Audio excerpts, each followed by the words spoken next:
Hello बच्चों, dreams of classes में आपका स्वागत है। आज की वीडियो में हम दर्पण का सूत्र निकालना सीखेंगे। ठीक है, इससे पहले के वीडियो में हमने अवतल दर्पण, उत्तल दर्पण ये सब समझ लिया था, समतल दर्पण भी समझ लिया था। और दर्पण का सूत्र ये आप लोग याद रखिए, ये होता है 1/f बराबर 1/v प्लस 1/u। ये वाला सूत्र का निगमन करना यानी निकालना सीखेंगे। आप लोग याद कर लेंगे तो इतना भी बहुत है ना, लेकिन ये सूत्र आता कैसे है वो निकालना हम सीखेंगे। ये कौन सा दर्पण है? वेरी गुड जवाब, ये है अवतल दर्पण ना। उसमें आप लोग को पता है कि बीच का हिस्सा दर्पण का फोकस होता है, दर्पण का ध्रुव होता है। फिर यहाँ पे फोकस हो गया, फोकस तक की दूरी फोकस दूरी कहलाती है, एफ से दिखाते हैं।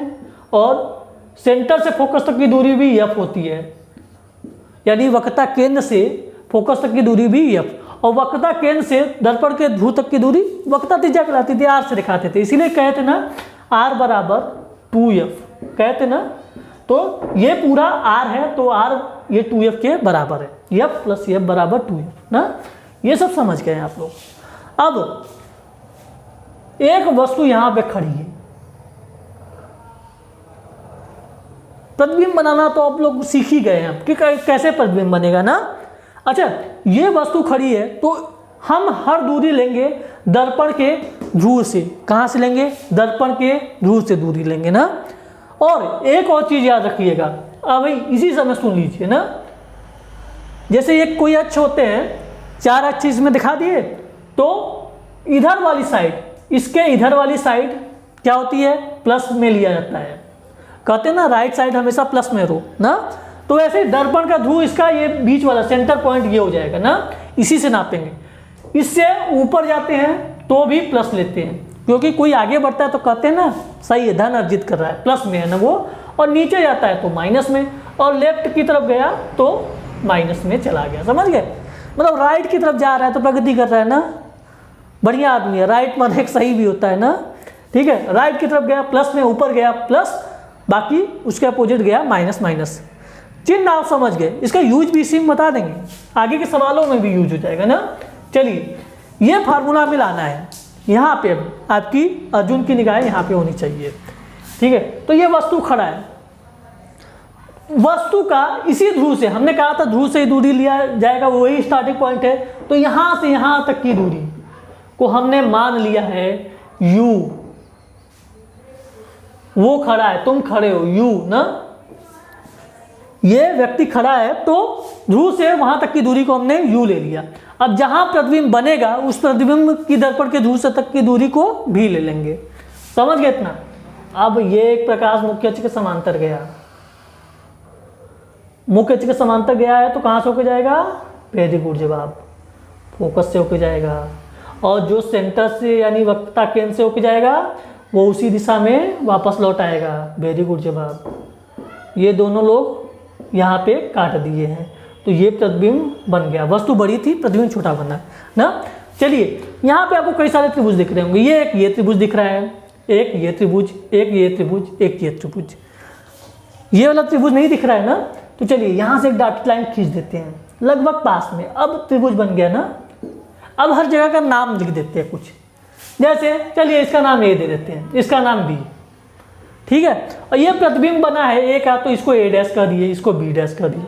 ठीक है, ए बी सी हो गया है, यहाँ पे डी दे दिए, यहाँ पे ई दे दिए ना। ए बी सी डी ये कुल हो गया ना। चलिए देखते हैं, ये त्रिभुज हमने कहा था एक बन रहा है, एक त्रिभुज ये बन रहा है, एक त्रिभुज ये बन रहा है और एक त्रिभुज ये बन रहा है। 4 त्रिभुज बन रहे हैं। हम बहुत सिंपल तरीके से ज्ञात करेंगे। पहले का दूसरे से तुलना कर देंगे और तीसरे का चौथे से। देखिएगा कैसे निकलता है, पहले का दूसरे से और तीसरे का चौथे से, बस ऐसे ना। ठीक है, क्योंकि ये त्रिभुज देख रहे हैं, ये त्रिभुज इस त्रिभुज की डिजाइन सेम है, एक ही तरह का है, जुड़वा है मतलब, और हाइट में बस कम है ना। उसको कहते हैं समरूप। समरूप यानी एक ही रूप के हैं, बस उनकी लंबाई चौड़ाई थोड़ा सा अलग हो जाती है ना, थोड़ा सा हाइट में कम बेसी हो जाते हैं ना। समझ रहे हैं ना? चित्र में भी आपको दिख रहा होगा ना। ठीक है, तो ये समरूप होंगे कैसे? समरूप में आता है हमारा कि उसमें कम से कम 2 साइड, एक एंगल या तीनों एंगल बराबर हो ना, या तीनों साइड बराबर हो। तीनों साइड अगर बराबर हो जाते हैं तो सर्वांग सम, यानी एक ही जैसा हो गया ना, जैसे हम जितने बड़े हैं उसी तरह वो भी बड़ा है, तो वो सर्वांग सम मेरे जैसा हो गया ना। तो हम समरूप में एक ही जैसा आकार होता है, जैसे ये त्रिभुज और ये त्रिभुज एक ही जैसे आकार का, ये बड़ा है ये छोटा है ना, बाकी सब सेम है, यानी बाकी सब चीज इसका इन सबका सेम होगा ना। तो ये हो गया, क्या हो गया, समरूप।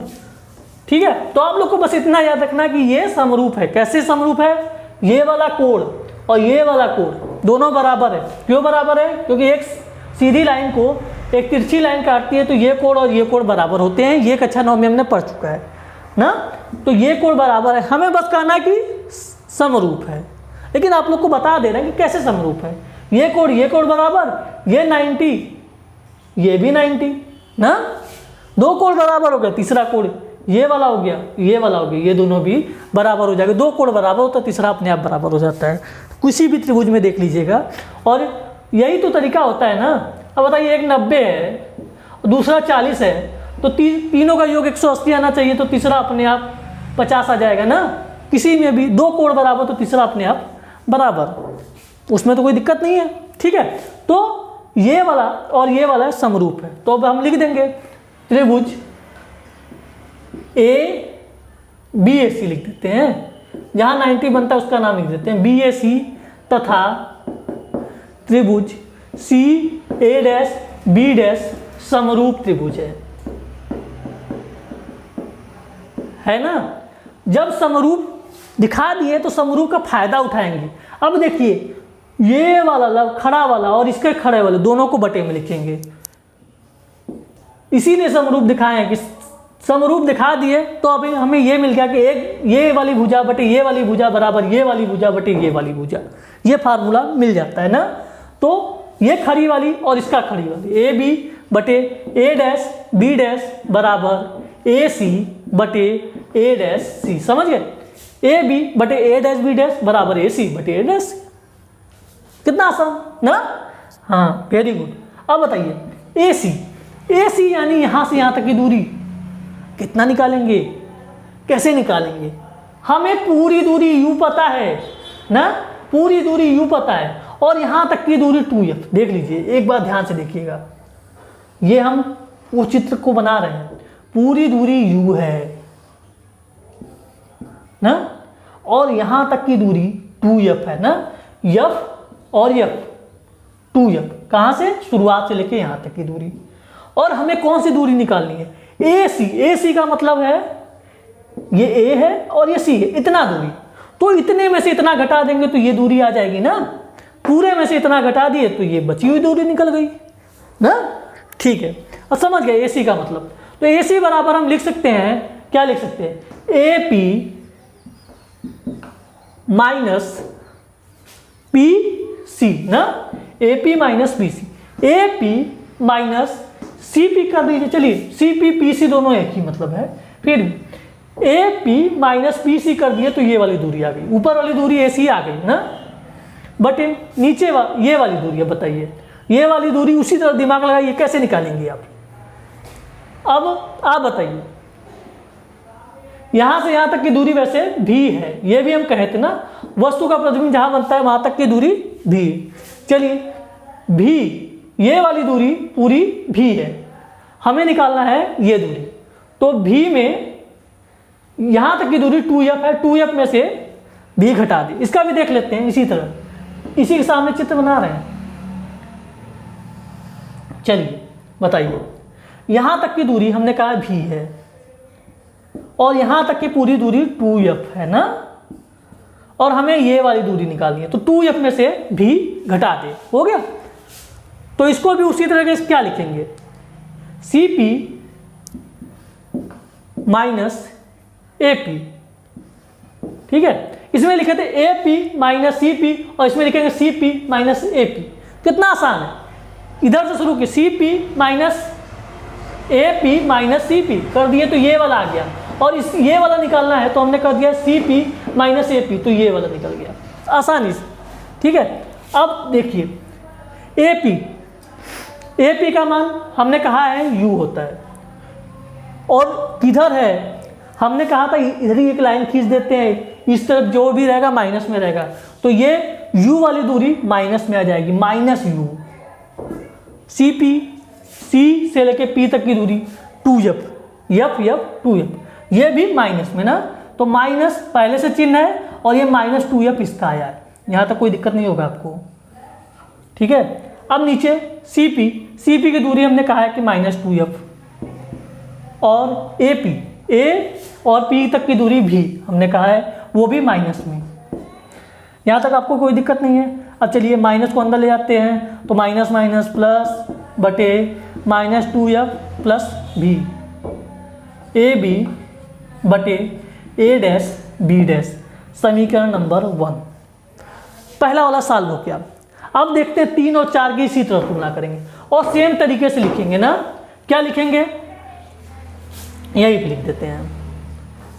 इसी तरह त्रिभुज DEF तथा त्रिभुज FAB डैश ना, A dash B dash, FA dash B dash, ये दोनों त्रिभुज क्या है, समरूप है। कैसे समरूप है, वही देखिए तिरछा लाइन है, तो ये वाला कोण इस वाले कोण के बराबर हो गया, ये 90 है, ये भी 90 है, तो तीसरा वाला कोण उस कोण के बराबर हो जाएगा, समझ गए, समरूप है ना। अब इसमें भी उसी तरह लिख लेते, लंबा वाला बटे लंबा वाला, तो वो हो गया DE बटे इसका वाला A डैश B डैश बराबर ये वाली दूरी FE बटे FA डैश ना, ठीक है। यहाँ तक कोई दिक्कत नहीं हो रहा आपको अभी तक। लेकिन देखिए DE और AB देखिए एक जैसे हैं कि नहीं, AB और D देखने में बराबर लग रहा है ना, तो DE की जगह हम AB लिख सकते हैं, कोई आपत्ति नहीं ना। देखिए एक ही जैसे एक ही दूरी है ना, क्योंकि ये समांतर है और ये भी समांतर है, तो दोनों समांतर रेखा को एक 90 अंश वाला खींचा काटा है, तो दोनों दूरी बराबर होगी। तो DE की जगह हम लिख सकते हैं अब AB बटे A डैश B डैश बराबर FE। अब देखिए FE वाला पॉइंट देखिए P के बहुत पास है ना। जब इतना पास रहता है तो कहते हैं फिजिक्स में कि उसको P ही क्यों नहीं कर देते ना। जैसे आप किसी इंपॉर्टेंट लोग के घर पहुंच गए, उनके बहुत पास पहुंच गए, तो कहते हैं ना बस पहुंच गए हैं। तो उसी तरह E P के बहुत पास है तो हम कह देते हैं E P के जगह है, तो यह FE नहीं हो गया, FP हो जाएगा, ठीक है। तो FP बटे FA डैश, यहाँ तक आपको कोई दिक्कत नहीं होगी अब ना। चलिए अब बताइए FP का मान, उसी तरह दिमाग लगाइए, FP का मान ना बताइए कितना होगा। आप कहेंगे सर F होगा ना, वेरी गुड, FP F ना, वो भी चिन्ह के साथ माइनस। अब आप बताइए FA डैश, ये का मान कितना होगा। तो इतना पूरा V है और V में से F घटा देंगे तो आ जाएगा। तो पूरा कितना है, V है, और किस में है, माइनस में है ना। और F भी उतने में से माइनस F को घटा देंगे ना, क्योंकि कुल चिन्ह माइनस के साथ रखना, ये वाला मत भूलिएगा, माइनस वो घटाना था, क्योंकि V में से F को घटाना है, लेकिन वो भी माइनस में है ना, चिन्ह के साथ रख रहे हैं हम। तो -V F बटे -V प्लस F, यहाँ तक कोई दिक्कत नहीं ना। समीकरण 2 समझिए। अब दोनों समीकरण में देखिए AB बटे A dash B dash, AB बटे A डैश B डैश ना, इतना समझ गए। तो इन दोनों समीकरणों को हम बराबर कर सकते हैं, क्योंकि इधर का बराबर है तो इधर का बराबर होगा ना। तो समीकरण 1 और 2 से